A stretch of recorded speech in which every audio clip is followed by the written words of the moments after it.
right, we're with Bob again.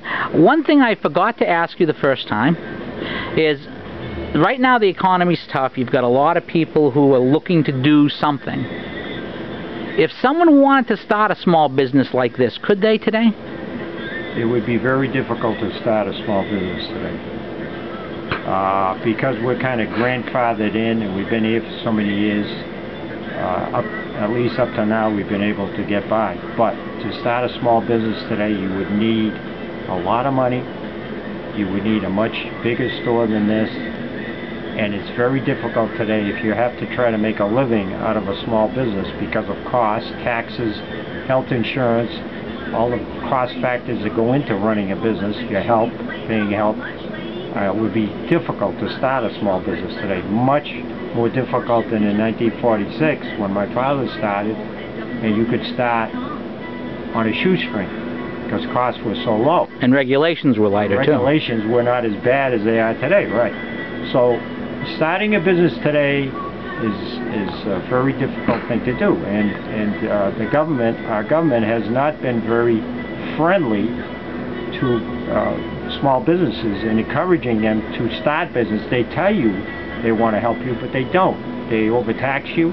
They've let their health care costs get out of control, and all of these factors are a problem for small business because if a person opens a business, obviously he wants to make some money out of it, and he can't do it because his costs are going to eat up all his profit if he does make a profit.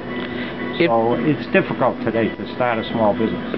If there's one thing, as a person who's been part of a small business for 50 plus years, if there's one piece of advice you could give the government, either state or federal or even local, and to make it easier for small business, what's that one thing they could do that comes to your mind? Well, you have to relax the tax codes. You have to get off small businesses back with regulations, which they cannot afford, and they cannot, it's detrimental to their business to have all these regulations on small businesses.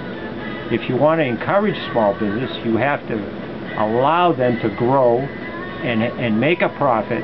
And with all these regulations you have today, and taxes and everything else that enters into the picture, the government has to realize that this is a big problem for small business to survive because of that.